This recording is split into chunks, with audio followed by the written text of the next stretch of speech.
చింతమనేని ప్రభాకర్ అనేటువంటి వ్యక్తి ఎన్నికల ఎలక్షన్ క్యాంపెయినింగ్ నిమిత్తం గ్రామాల్లో తిరుగుతూ ఒక అరాచకమైన సృష్టిస్తూ ఉన్నాడు. ఈరోజు తెలుగుదేశం పార్టీ కానీ చంద్రబాబు నాయుడు కానీ ఆలోచించాలి. ఇటువంటి దుర్మార్గుడికి, ఇటువంటి దుష్టుడికి ఈరోజు మీరు బీఫామ్ ఇచ్చి పంపించడం జరిగింది. ఈ దెందులూరు నియోజకవర్గం 5 సంవత్సరాలుగా ప్రశాంతంగా ఉన్నటువంటి దెందులూరు నియోజకవర్గాన్ని రానటువంటి ప్రచారం, అతను చేసినటువంటి అరాచకం ఈ నియోజకవర్గంలో అంతా ఇంత కాదు. నిన్న ఒక్కరోజు ఇతను లక్ష్మీపురం అనేటువంటి గ్రామానికి వెళ్తే ఆ లక్ష్మీపురం గ్రామంలో ఎర్రా చంటిబాబు అనేటువంటి వ్యక్తి ఇంటి దగ్గరికి వెళ్ళి అతను కేవలం లేదు జగన్మోహన్ రెడ్డి గారి ప్రభుత్వంలో నాకు మంచి జరిగింది అని తన ఇంటికాడ తాను ఉన్నటువంటి వ్యక్తిని నువ్వు డైరెక్ట్గా బండి దిగి వచ్చి అతన్ని కొట్టడం వాస్తవం కాదా అని అడుగుతున్నా. అతని పైన చెయ్య చేసుకోవటం వాస్తవం కాదా అని అడుగుతున్నా. వాళ్ళ అమ్మగారిని చెప్పలేని విధంగా దూషించటం వాస్తవం కాదా అని అడుగుతున్నా. ఈరోజు అతన్ని కొట్టడమే కాకుండా అతన్ని నేను శాసనసభ్యుడిగా పోటీ చేస్తున్నాను కాబట్టి లేకుంటే నీ పేగులు తీసేస్తాను, పేగులు పీకేస్తాను అనేటువంటి భాష నువ్వు మాట్లాడటం జరిగింది. దానికి రికార్డింగ్ కూడా మనకు వెరీ క్లియర్ కట్గా వినపడుతుంది.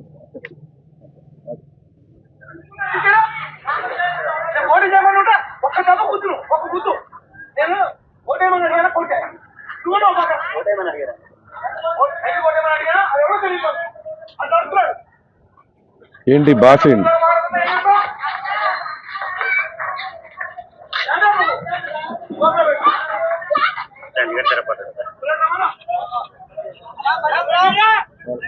అంటే ఈరోజు మనం చూస్తూ ఉంటే ఆ వీడియో మీ దగ్గర కూడా ఉందన్న. అతని మీద దాడి చేసి అతన్ని కొట్టి తన ముక్కు మీద కొట్టి, చెస్ట్ మీద కొట్టి, ఛాతి మీద కొట్టి, కడుపు మీద కొట్టి మళ్ళీ వాళ్ళని కొట్టండ్రా అని ప్రేరేపించి తన్ని బూతులు తిట్టి పేగులు లాగేస్తానని మాట్లాడుతుంటే ఎవడ పేగులు లాగేస్తావరా నువ్వు? అంటే నువ్వు శాసనసభ్యుడిగా పోటీ చేస్తేనే పేగులు లాగేస్తే మేమందరం చూస్తూ ఊరుకుంటాం అనుకున్నావా? ఏమనుకుంటూ ఉన్నావు నువ్వు?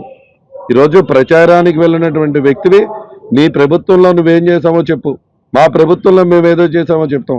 అంతేగాని ఈరోజు మరొకసారి ఈ విధంగా గ్రామాల్లోకి వెళ్ళి ఒక సంఘటన కాదన్న, అది ఒక లక్ష్మీపురం గ్రామంలో తన చంటిబాబుపై చేసినటువంటి దాడి. ఆ తర్వాత పక్క గ్రామంలో కూచింపూడి మీదుగా వెళ్తూ కూచింపూడిలో ఒక వారం క్రితం వైఎస్ఆర్ కాంగ్రెస్ పార్టీలో జాయిన్ అయ్యారు అని చెప్పి రామానుజం పవన్ కుమార్, రామానుజం సాయి వాళ్ళ చిన్న పిల్లలతో రోడ్డు మీదకి వస్తే వాళ్ళపైన కూడా దాడి. వాళ్ళకైతే తలలు కూడా పగిలిపోయినటువంటి పరిస్థితి. అంటే ఇతను ఎన్నికల ప్రచారం చేసుకోవటానికి వెళ్తున్నాడా, కత్తులు కటారాలు పట్టుకుని ప్రచారానికి వెళ్తున్నాడా అర్థం కావట్లా. ఎందుకంటే కేవలం వాళ్ళు వైఎస్ఆర్ కాంగ్రెస్ పార్టీలో వారం క్రితం జాయిన్ అయ్యారనేటువంటి ఉద్దేశంతో వాళ్ళపైన కూడా వాళ్ళపైన దాడి చేయటమే కాకుండా ఈరోజు వాళ్ళు కూడా బూతులు తిట్టినటువంటి విషయం.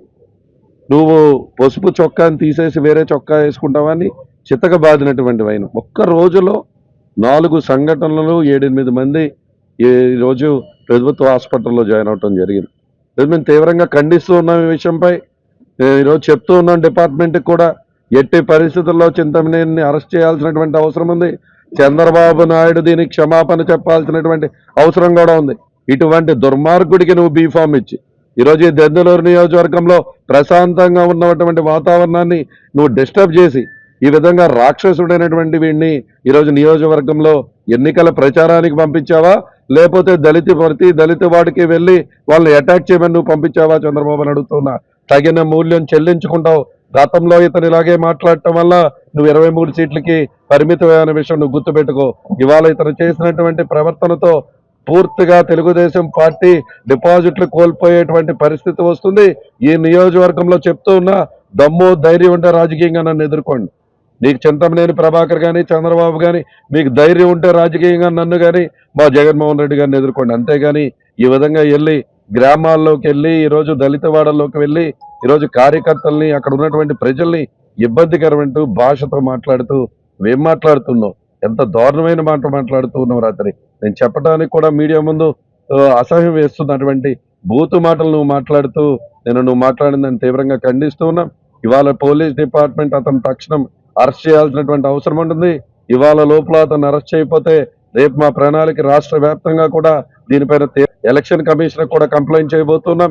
ఇటువంటి ఎస్సీ కమిషన్ కి కంప్లైంట్ చేస్తాం, ఎలక్షన్ కమిషన్ కంప్లైంట్ చేస్తాం. 93 కేసులు ఉన్నటువంటి వ్యక్తి, ఒక రౌడీ షీటరు. ఇతని ఎన్నికల ప్రచారానికి మీరు పంపించారు. ఈ ఆంధ్ర రాష్ట్రం మొత్తంలోనూ తెలంగాణ ఆంధ్ర రాష్ట్రం మొత్తంలోనూ కూడా అత్యధిక కేసులు ఉన్నటువంటి దుర్మార్గుడు ఈ చింతమనేని ప్రభాకర్. నేను అఫిడవిట్ లో కూడా చూసాం, 93, 94 కేసులు ఉన్నాయి. మళ్ళీ ఈరోజు అటువంటి దుర్మార్గుడికి ఈరోజు బీఫామ్ ఇచ్చి ఈ నియోజకవర్గాన్ని భ్రష్టు పట్టించడానికి చంద్రబాబు నాయుడు చేస్తున్నటువంటి డ్రామా. చంద్రబాబు నాయుడు వెళ్ళి ఇతన్ని అటాక్ చేయమని చెప్పడం వల్లే ఇతను ఈ విధంగా ప్రవర్తిస్తున్నాడు. తప్పకుండా తగిన బుద్ధి చెప్పుతామో. ఇటువంటి దాడులు చేస్తే ప్రచారం కూడా చేయనీయకుండా అడ్డుకుని పెదవేగి మండలం దిబ్బగూడెంలో ఎస్సీ కాలనీలో జరిగినటువంటి ఇన్సిడెంట్ అని వాళ్ళు చెబుతున్నది అంతా కూడా కేవలం రాజకీయంగా ఎదుర్కోలేక దిగజారుడు రాజకీయాలు చేయటానికి ఆ పార్టీ యొక్క సిద్ధాంతం బుద్ధి ఆ యొక్క దిగజారిన దాని మీదే వాళ్ళ పునాదులతో వాళ్ళు గెలిచారు గతంలో. ఇంకా అదే లేనటువంటి దాన్ని నిజంగా చూపిద్దామని ప్రయత్నంలో భాగమే ఇదంతా కూడా. నేను ఒక్కడనే మోటార్ సైకిల్ మీద నా బండి తోలే అతను వేరే అతను ఆ ఊరు అతనే ఉన్నాడు. నేను ఎనమాల నుంచుని ఉన్నమాట నిజం. నా ఎనమాల జనం ఉన్నారా లేదా అనేది వాళ్ళు చేస్తున్నటువంటి ఆరోపణకి 4వ తారీఖున ప్రజలే సమాధానం చెప్తారు, నేను చెప్పక్కర్లా. ఇంకొకటి, మీ దగ్గర చేతనైతే న్యాయబద్ధంగా ఇలాంటి ఆరోపణలు చేయకోకుండా గెలవటానికి ప్రయత్నం చేయండి. దిగజారి ఎంపీ అభ్యర్థి వైఎస్ఆర్, ఎమ్మెల్యే అభ్యర్థి వైఎస్ఆర్ ఇద్దరు ఇలాంటి రాజకీయాలు చేసి కులాల మధ్యలో చిచ్చు తీసుకొచ్చి రెచ్చగొట్టి, గతంలో శ్రీరామవరంలో కనుక ఎస్సీలను తిట్టకుండా తిట్టానని చెప్పి ఏ రకమైనటువంటి ఆరోపణ చేశారో ఇది కూడా సేమ్ అంతే ఆరోపణ తప్ప దీంట్లో ఏమాత్రం కూడా నిజమనేది 1% కూడా లేదు. 1% కూడా. నేను ఎన్నికల్లో ఒక అభ్యర్థిగా నిలబడి ఒక ప్రధాన పార్టీ తరపున నేను ప్రచారం చేస్తూ ఉంటే ఎవరినైనా ఓటు ఇవ్వమంటే ఓటు వేస్తారో వేయనంటారో వాళ్ళ ఇష్టం. వాళ్ళ ఇష్టమైతే వేస్తారు, కష్టమైతే మానేస్తారు. ఎవరైనా దాడి చేస్తారా? అండ్ వాళ్ళింటికి వెళ్ళి వాళ్ళింటి ముందుకు వెళ్ళి అతన్నే దాడి చేస్తారా? ఏంటి ఇది మీరు చెప్తుంది? ఈ కథలో ఇంకెన్నాళ్ళు చెప్తారు? ఈ కథలో 4వ తారీఖు దాకా చెప్పండి, అంతే తప్ప మీరు ఎవరు కూడా మమ్మల్ని అడ్డుకోలేరు, ఆపలేరు. మా విజయాన్ని ఈ రాష్ట్రంలో Telugu Desam party, Janasena party, BJP party కలిసి ప్రభుత్వాన్ని ఏర్పాటు చేయబోతున్నాయి.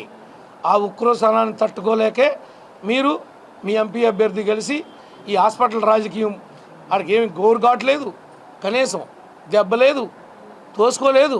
ఇలాంటి ఇన్సిడెంట్ కూడా లేనటువంటి దాన్ని ఒక అబ్బోలు కల్పన సృష్టించి మమ్మల్ని ఏదో చేయాలని చూడటం మీకంటే దిగజారిన రాజకీయం ఇంకెవడూ చేయడని కూడా ఈ సందర్భంగా తెలియజేస్తున్నాం.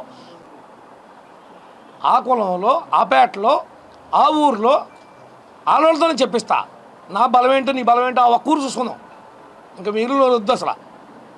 ఓటు అడుగుతుంటే మేము కొట్టేస్తామా? ఎంతకంటే ఏమి నమ్మబల. అయితే ఒకటి, మీ మీడియా వాళ్ళందరూ నన్ను ఆ రకంగా సృష్టిత్వం వల్ల కొంత ఇటువంటి అడ్వాంటేజ్ తీసుకున్నారు. వాళ్ళు కూడా అందరూ గమనిస్తున్నారు. డెఫినెట్గా తెలుగుదేశం పార్టీ గెలవబోతుంది, దానిలో ఏ రకమైనటువంటి సందేహం లేదు. దాన్ని ఉక్కురస్థానం తట్టుకోలేకే హాస్పిటల్ చుట్టూతా ఎవడు దొరుకుతాడో ఆటం పెట్టుకుందామని ఈ యొక్క వేషాలు. ఎక్కడికి వెళ్ళినా ప్రజలు బ్రహ్మరథం పడుతున్నారు. బ్రహ్మరథం అంటే ఒక మాదిరిగా కాదు, వాళ్ళు డబ్బులు ఎంత ఖర్చు పెడుతున్నారో అర్థం కావట్లా. ఎన్ని మోటార్ సైకిళ్ళు వేసుకొస్తున్నారో, ఎన్ని పూలు ఏ రకంగా ఆరతి ఇచ్చి స్వాగతం పలుకుతున్నారు చూస్తున్నారుగా. మమ్మల్ని చూస్తేనే మీకు అర్థమవుతూ ఉంటుంది మా పరిస్థితి ఏ విధంగా ఉందో. ఇవన్నీ చిల్లర రాజకీయాలు. చిల్లరోళ్ళలాగానే పోతారు. ఫైనల్గా నేను చెప్పేది ఏంటంటే చిల్లరోళ్ళలాగానే పోతారు. చిల్లర రాజకీయాలు నడవు. రౌడీజం అంటున్నారు. రౌడీజం ఎంతమందిని చంపాను అయ్యా?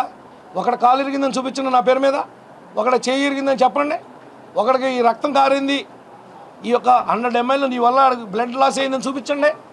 చేతగాని వాగుడు, చేతగాని మాటలు తప్ప ఉంటే ప్రూవ్ చేయాలి ఎవడైనా. 93 కేసులు ఉన్నాయి. 93 కేసులు. కళ్ళు నుండి కళ్ళు లేని నా కొడుకులు పెడితే నేనేం చేస్తా? దానికి నేనేమైనా పెట్టమన్నానా? ఉత్తిపుణ్యాన్ని పెట్టిన కేసులు అవన్నీ జగన్ రాసుకోవాలి అవన్నీ ఆ అకౌంట్లో. ఆయన మీద కేసులు ఉన్నాయి, ఆయన జైలుకి వెళ్ళాడు కదని మమ్మల్ని కూడా పంపాడు. ఏం తప్పు చేసేవాళ్ళు అసలు? మేము వెళ్ళాం జైలుకి. జగన్ అంటే 1,00,000 కోట్లు దోపిడీ చేసి జైలుకి వెళ్ళాడు. మేమేం దోపిడీ చేసి జైలుకి వెళ్ళాల్సి వచ్చింది? ప్రజాక్షేత్రంలో ప్రజల పక్షాన, ఒక పార్టీ పక్షాన కొట్లాడుతున్నాం కాబట్టి మా మీద కేసులు తప్ప, లేకపోతే మా కేసులు ఎందుకు ఉంటాయని అడుగుతున్నాం.